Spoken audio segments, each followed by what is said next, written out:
Hey all welcome back to our channel. ಎಲ್ಲರೂ ಹೇಗಿದ್ರೆ ನಾನಂತೂ ತುಂಬ ಚೆನ್ನಾಗಿದ್ದೀನಿ. ಆ್ಯಂಡ್ ಇವತ್ತಿನ ದಿನ ನಂದು ಶುರು ಆಗ್ತಾ ಇರೋದು ನೆನ್ನೆ ಬಿಟ್ಟಿರೋ ರಂಗೋಲಿಯಿಂದ. ಆ್ಯಂಡ್ ಇದು ಎಲ್ಲ ಕ್ಲೀನ್ ಮಾಡಿ ನೋಡಿದ್ರಲ್ಲ, ಒಂದು ಫ್ರೆಶ್ ಮೂಡಲ್ಲಿರುವಂಥ ರಂಗೋಲಿನ ಹಾಕಿದ್ದಾಯಿತು. ಇದು ಬಂದುಬಿಟ್ಟು ಗುರುವಾರದ ವ್ಲಾಗ್, ನನ್ನ ದಿನ ಶುರು ಆಗಿರೋದು. ಸೊ ನನ್ನ ಡೈಲಿ ರೊಟೀನ್ನ ಮುಗಿಸಿ, ಅಂದರೆ ಹಾಟ್ ವಾಟರ್ ಇರ್ಬೋದು, ಡಿಟಾಕ್ಸ್ ಇರ್ಬೋದು, ಎಲ್ಲ ಮುಗಿಸಿ ನಾನು ಬಂದದ್ದು ರಂಗೋಲಿ ಹಾಕೋದಕ್ಕೆ ಅಂತ. ಸೊ ಅದು ಮುಗಿಸಿ ನೆಕ್ಸ್ಟು ನಾನು ಒಳಗಡೆ ಹೋಗ್ತಾಯಿದ್ದೀನಿ. ಒಳಗಡೆ ಹೋಗಿ ಆಲ್ರೆಡಿ ಟೈಮ್ ಕೂಡ ಆಗೋಗಿತ್ತು. ಡಿಂಪನನ್ನು ಅವರಪ್ಪ ಹೇಳಿಸ್ತಾಯಿದ್ರು. ಅವಳಿಗೆ ಕಣ್ಣು ಬಿಡೋಕ್ಕೆ ಮನಸ್ಸಿಲ್ಲ, ಬಟ್ ಆದರೂ ಏನು ಮಾಡೋಕ್ಕಾಗಿರುತ್ತೆ. ಬಟ್ ಏನು ಮಾಡೋಕ್ಕಾಗಲ್ಲ, ಹೇಳಿಸ್ಲೇಬೇಕು. ಅವ್ರ ಸ್ಕೂಲ್ ಕೂಡ ಅಷ್ಟೇ ಇಂಪಾರ್ಟೆಂಟ್ ಅಲ್ವಾ. ಸೊ ಹೇಳಿಸ್ತಾ ಇದ್ದೀವಿ. ಅವರಪ್ಪ ಕರ್ಕೊಂಡೋದ್ರು ಸ್ನಾನ ಮಾಡಿಸೋದಕ್ಕೆ ಅಂತ. ಆ್ಯಂಡ್ ಇಲ್ಲಿ ಆಲ್ರೆಡಿ ಡಿಸೈಡ್ ಆಗಿತ್ತು, ನಿನ್ನೆ ಬಸ್ ಸಾಂಬಾರು ಮಾಡಿ ಬೆಳಗ್ಗೆ ಮುದ್ದೆ ಮಾಡಬೇಕು, ಅನ್ನ ಮಾಡಬೇಕು ಅಂತ. ನಾನು ನೈಟೇ ಸಾಂಬಾರು ಮಾಡಿ ಇಟ್ಕೊಂಡಿದ್ದೆ, ಯಾಕಂದರೆ ನಾವು ಹೊರಗಡೆ ಹೋಗಬೇಕು ಅನ್ನೋ ಪ್ಲ್ಯಾನ್ ಆಗಿತ್ತು. ಸೊ ಹಾಗಾಗಿ ಎಲ್ಲ ಬೆಳಗ್ಗೆ ಮಾಡ್ಕೊಳಕ್ಕಾಗಲ್ಲ ಅಲ್ವಾ, ಸೊ ಲೇಟ್ ಆಗಿಬಿಡುತ್ತೆ ಅಂತ ನೈಟೇ ಸಾಂಬಾರೆಲ್ಲ ಮಾಡಿಟ್ಟಿದ್ದೆ. ಅನ್ನ ಮುದ್ದೆ ಅಷ್ಟೇ ಮಾಡೋಕ್ಕಿತ್ತು. ಸೊ ಮಾಡ್ತಾಯಿದ್ದೀನಿ ನಾನಿಲ್ಲಿ. ಆ್ಯಂಡ್ ನಾನಿಲ್ಲಿ ಅಡುಗೆ ಮಾಡ್ತಾರೆ ಅಷ್ಟೊತ್ತಿಗೆ ಪುನಿ ಹೋಗಿ ಡಿಂಪನನ್ನು ಸ್ನಾನ ಮಾಡಿಸ್ಕೊಂಡು ಫ್ರೆಶ್ ಮಾಡಿಸ್ಕೊಂಡು ಕರ್ಕೊಂಬರೋಕ್ಕೆ ಅಂತ ಹೊರಟರು. ಸೊ ಅಷ್ಟೊತ್ತಿಗೆ ನಾನು ಅನ್ನ ಮುದ್ದೆ ಅಲ್ವಾ, ಬೇಗ ಮಾಡ್ಕೊಂಬಿಡೋಣ. ಆ್ಯಂಡ್ ಡಿಂಪನಿಗೆ ಮುದ್ದೆ ಅಂದರೆ ತುಂಬ ಇಷ್ಟಪಡ್ತಾಳೆ. ಟಿಫನಿಗಿಂತ ಮುದ್ದೆ ಆದರೆ ಈಸಿಯಾಗಿ ಇಷ್ಟಪಟ್ಕೊಂಡು ತಿಂತಾಳೆ. ಸೊ ಹಾಗಾಗಿ ನಾನು ಮುದ್ದೆನೇ ಮಾಡಿದೆ.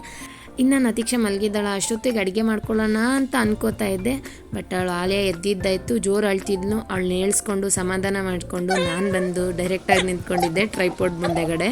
ಬನ್ನಿ ಅವಳ ಜೊತೆ ಹೆಂಗೆ ಮಾತಾಡ್ತೀನಿ ತೋರಿಸ್ತೀನಿ.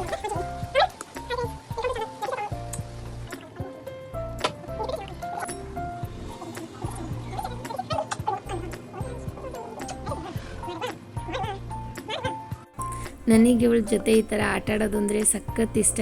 ನಮ್ಮಿಬ್ಬರದ್ದು ಕಾಂಬಿನೇಷನ್ ಒಳ್ಳೆ ಟಾಮ್ ಆ್ಯಂಡ್ ಜೆರಿ ಥರ ಇರುತ್ತೆ.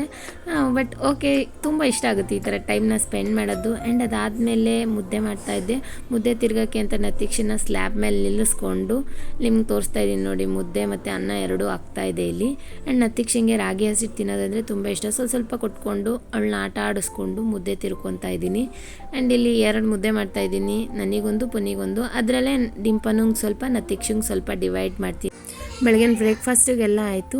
ಆ್ಯಂಡ್ ಇವಾಗ ಬಂದುಬಿಟ್ಟು ನಾನು ಡಿಂಪನಿಗೆ ಲಂಚ್ ಬಾಕ್ಸಿಗೆ ಪುಳಿಯೋಗರೆನ ಕಲಿಸಿಟ್ಟಿದ್ದೆ, ಬಟ್ ಇಲ್ಲಿ ಕ್ಲಿಪ್ಪಿಂಗ್ಸ್ನ ಆ್ಯಡ್ ಮಾಡೋಕ್ಕಾಗಲಿಲ್ಲ ನನಗೆ. ಸೊ ಪುಳಿಯೋಗರೆನ ಲಂಚ್ ಬಾಕ್ಸಿಗೆ ಕೊಟ್ಟು ನತೀಕ್ಷನ ಆಟ ಆಡಿಸ್ಕೊಂಡು ಅವಳಿಗೂ ಸ್ವಲ್ಪ ಮುದ್ದೆ ತಿನ್ನಿಸ್ಕೊಂಡು ನಾನು ಎಲ್ಲಿರ್ತೀನಿ ಅಲ್ಲೇ ಇರ್ತಾಳೆ ನತೀಕ್ಷಾ. ಆಲ್ಮೋಸ್ಟ್ ಈ ಥರ ಸ್ಲ್ಯಾಬ್ ಮೇಲೆ ಆಗಿರ್ಬೋದು, ನನ್ನ ಪಕ್ಕದಲ್ಲಿ ಆಗಿರ್ಬೋದು, ಇಲ್ಲಾಂದರೆ ಆಲ್ಮೋಸ್ಟ್ ಸೊಂಟದ ಮೇಲೆ ಈ ಥರನೇ ಇರ್ತಾಳೆ ಅಂತಲೇ ಹೇಳ್ಬೋದು. ಅವಳ ಜೊತೆ ಇದ್ಕೊಂಡು ಯಾರೆಲ್ಲ ಮಾಮ್ ಆಫ್ 2 ಆಗಿರ್ತಾರೆ ಅವ್ರಿಗಿದು ತುಂಬ ರಿಲೇಟ್ ಆಗುತ್ತೆ ಅಂತ ಅನ್ಕೋತೀನಿ ನಾನು. ಅದಾದಮೇಲೆ ಡಿಂಪನಿಗೆ ಬ್ರೇಕ್ಫಾಸ್ಟ್ ಕೊಟ್ಟಿದ್ದಾಯಿತು ತಿನ್ನೋಕ್ಕೆ ಅಂತ.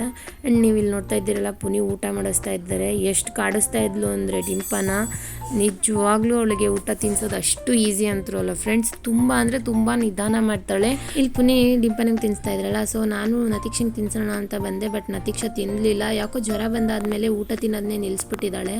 ಆ್ಯಂಡ್ ಟೈಮ್ ಬೇರೆ ಆಗೋಗಿತ್ತು ಡಿಂಪನಿಗೆ ಅಂದ್ಬಿಟ್ಟು ಡಿಂಪನನ್ನು ನಾನು ರೆಡಿ ಮಾಡಿಬಿಡ್ರೋಣ. ಅಷ್ಟು ಟೈಮಲ್ಲಿ ಅವಳು ಎಷ್ಟು ತಿಂತಾಳೋ ಅಷ್ಟು ತಿನ್ಕೊಂಡು ಹೊರಡಲಿ ಅಂದ್ಬಿಟ್ಟು ನಾನು ರೆಡಿ ಮಾಡ್ತಾ ಇದ್ದೀನಿ. ಅಷ್ಟು ಟೈಮಲ್ಲಿ ಆಲ್ರೆಡಿ ನಮ್ಮ ಚಿಕ್ಕ ಮೇಡಮ್ ನೀವು ನೋಡಿದ್ರಲ್ಲ ಎಲ್ಲೋಗಿ ನಿಂತ್ಕೊಂಡಿದ್ರಲ್ಲ.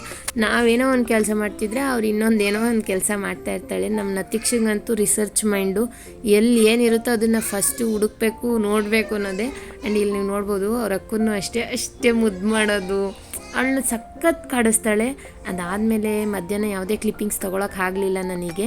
ಆ್ಯಂಡ್ ಅವ್ರ ಅಪ್ಪನ ಜೊತೆ ಇಲ್ಲಿ ನೋಡ್ತಾ ಇರ್ಬೋದು ಅವಳು ಹಿಂಗೆ ಆನೆ ಸವಾರಿ ಮಾಡ್ತಿದ್ದಾಳೆ ಅಂತ.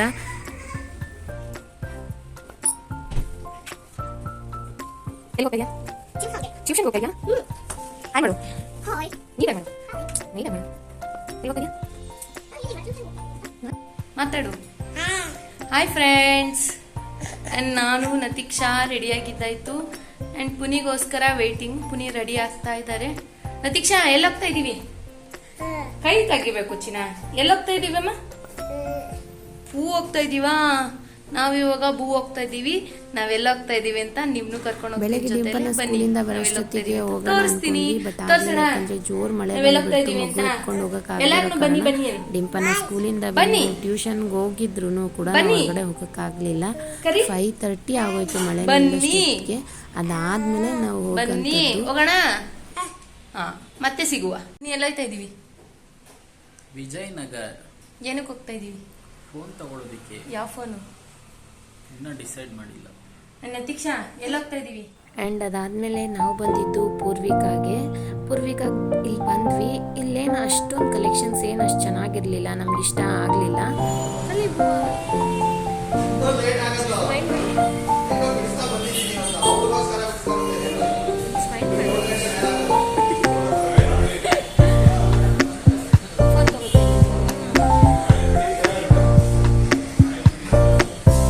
ಅಲ್ಲಿ ನೀವು ನೋಡ್ತಾ ಇರ್ಬೋದು ನತೀಕ್ಷಾ ಅಂತ ಎಷ್ಟು ಎಂಜಾಯ್ ಮಾಡ್ತಾ ಇದ್ಲು ಅಂದರೆ ಸಖತ್ ಆಟ ಆಡ್ತಾ ಇದ್ಲು.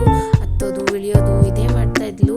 ಸಖತ್ ಇಷ್ಟಪಟ್ಕೊಂಡು ಆಟ ಆಡ್ತಾ ಇದ್ಲು. ಆ್ಯಂಡ್ ಇಲ್ಲೊಂದು ಬೇರೆ ನಾಯಿ ಮರಿ ಇತ್ತು ಆಯಿತಾ. ನಾಯಿ ಮರಿನ ಸಖತ್ ಕಾಡಿಸ್ತಾ ಇದ್ಲು. ಅದನ್ನ ವೀಡಿಯೋಸ್ನ ತೊಗೊಳಕ್ಕಾಗಲಿಲ್ಲ ನನಗೆ. ಆ್ಯಂಡ್ ಅದಾದಮೇಲೆ ಜೋರು ಮಳೆ ಬಂತು. ಮನೆಗೆ ಹೋಗಿ ಡಿಂಪನನ್ನು ಟ್ಯೂಷನಿಂದ ಪಿಕ್ ಮಾಡಿಕೊಂಡು ಮತ್ತೆ ಇನ್ನೊಂದು ಸೆಂಟ್ರಿಗೆ ಬಂದ್ವಿ. ಅಲ್ಲಿ ಕಲೆಕ್ಷನ್ಸ್ ಚೆನ್ನಾಗಿಲ್ಲ ಅಂತ ಹೇಳೋದ್ನಲ್ಲ, ಮತ್ತೆ ಬೇರೆ ಸೆಂಟ್ರಿಗೆ ಬಂದ್ವಿ.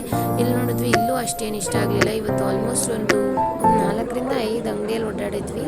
ಆ್ಯಂಡ್ ನೀವು ನೋಡ್ತಾ ಇರ್ಬೋದು ಇಲ್ಲಿ ಹುಡುಗರು ಎಷ್ಟು ಎಂಜಾಯ್ ಮಾಡ್ಕೊಂಡು ಆಟ ಆಡ್ತಿದ್ವಿ. ಇಲ್ಲಿ ಮ್ಯೂಸಿಕ್ ಬೇರೆ ಹಾಕಿದ್ರು. ಸೊ ಸಾಂಗ್ಸ್ ಹಾಕಿದರೆ ಕಾಪಿರೈಟ್ ಇಶ್ಯೂಸ್ ಆಗುತ್ತೆ ಅಂತ ಅಂದ್ಬಿಟ್ಟು ನಾನು ಇಲ್ಲಿ ವಾಯ್ಸ್ ಓವರ್ ಕೊಡ್ತಾ ಇದ್ದೀನಿ. ನೀವಿಬ್ಬರು ನೋಡ್ತಾ ಇರ್ಬೋದು ಅಲ್ಲಿ ಸಾಂಗ್ಸ್ ಹಾಕಿದ್ದಕ್ಕೂ ಇವರಿಬ್ಬರು ಆಟ ಆಡೋದಕ್ಕೂ ಸಖತ್ತು ಕಾಂಬಿನೇಷನ್ ಚೆನ್ನಾಗಿತ್ತು. ಆ್ಯಂಡ್ ಡಿಂಪನ ನತೀಕ್ಷಾ ಇಬ್ಬರು ಇರ್ಬೋದು ಚೆನ್ನಾಗಿ ಎಂಜಾಯ್ ಮಾಡಿದ್ರು. ಆ್ಯಂಡ್ ಫೈನಲಿ ನಾವು ಬಂದಿದ್ದು ರಿಲಯನ್ಸ್ ಡಿಜಿಟಲಲ್ಲಿ ನಮಗೆ ನಾವು ಅಂದ್ಕೊಂಡಿರೋ ಮಾಡಲು ಸಿಕ್ತು. ಆ್ಯಂಡ್ ಇಷ್ಟ ಕೂಡ ಆಯಿತು. ನಾನು ಯಾವ ಫೋನ್ ತೊಗೊಂಡೆ ಅಂತ ಮನೆಗೆ ಬಂದು ನಿಮಗೆ ತೋರಿಸ್ತೀನಿ ಕಂಪ್ಲೀಟ್ ಡೀಟೇಲ್ ಆಗಿ.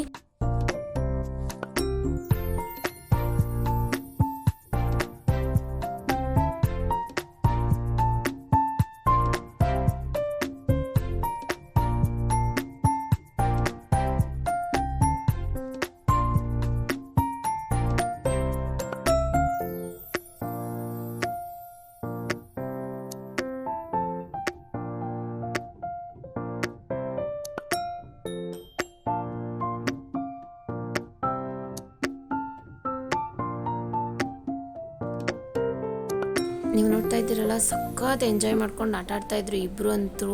ಎಷ್ಟು ಎಂಜಾಯ್ ಮಾಡಿದ್ರು ಅಂದರೆ. ಆ್ಯಂಡ್ ಫೋನ್ ತೊಗೊಂಡು ಮನೆಗೆ ಬಂದಮೇಲೆ ನಾವು ಯಾವುದೇ ಹೊಸ ವಸ್ತು ತಂದರೂ ದೇವ್ರ ಹತ್ರ ಇಟ್ಟು ಪ್ರಾರ್ಥನೆ ಮಾಡಿ ನೆಕ್ಸ್ಟು ನಾವು ಬಳಸೋ ಅಂಥದ್ದು. ಅದಾದಮೇಲೆ ನೈಟ್ ಊಟಕ್ಕೆ ಅಂತ ನಾನು ಇಲ್ಲಿ ರೆಡಿ ಮಾಡ್ಕೊತಾ ಇದ್ದೆ. ನತೀಕ್ಷಾ ಬರೋ ಟೈಮಿಗೆ ಆಲ್ರೆಡಿ ಮಲ್ಕೊಂಬಿಟ್ಟಿದ್ಲು ಗಾಡಿಯಲ್ಲೇ. ಕರ್ಕೊಬಂದು ಮಲಗಿಸಿ ಅದಾದಮೇಲೆ ನೈಟ್ ಡಿನ್ನರಿಗೆ ಅಂತ ರೆಡಿ ಮಾಡ್ಕೊತಾ ಇದ್ದೀನಿ ನಾನಿಲ್ಲಿ. ಸಿಂಪಲ್ಲಾಗಿ ಅನ್ನ ಸಾಂಬಾರು ಮಾಡ್ಕೊಂಡಿದ್ದೆ. ಆ್ಯಂಡ್ ಇಲ್ಲಿ ನಾನು ಇವತ್ತು ತೊಗೊಂಡಿರೋವಂಥ ಫೋನು. ಯಾಕೆ ಈ ಫೋನ್ ತೊಗೊಂಡೆ ಅಂದರೆ ನಾನು ನಿಮ್ಗೆ ಇವಾಗ ಏನು ವೀಡಿಯೋ ಮಾಡ್ತಾಯಿದ್ದೀನಲ್ಲ ಆ ಫೋನ್ ಬಂದುಬಿಟ್ಟು ಇದ್ದಕ್ಕಿದ್ದಂಗೆ ಸ್ವಿಚ್ ಆಫ್ ಆಗಿಬಿಡ್ತಾಯಿತ್ತು. ಆ್ಯಂಡ್ ವೀಡಿಯೋಸ್ ಎಲ್ಲ ಎರೈಸ್ ಆಗಿಬಿಡ್ತಾಯಿತ್ತು. ಸೊ ಹಾಗಾಗಿ ನನಗೆ ಹೊಸ ಫೋನ್ ಬೇಕಾಗಿತ್ತು ವೀಡಿಯೋಗೋಸ್ಕರ ಅಂತಲೇ ನಾನು ಈ ಫೋನ್ನ ತೊಗೊಂಡಿದ್ದು.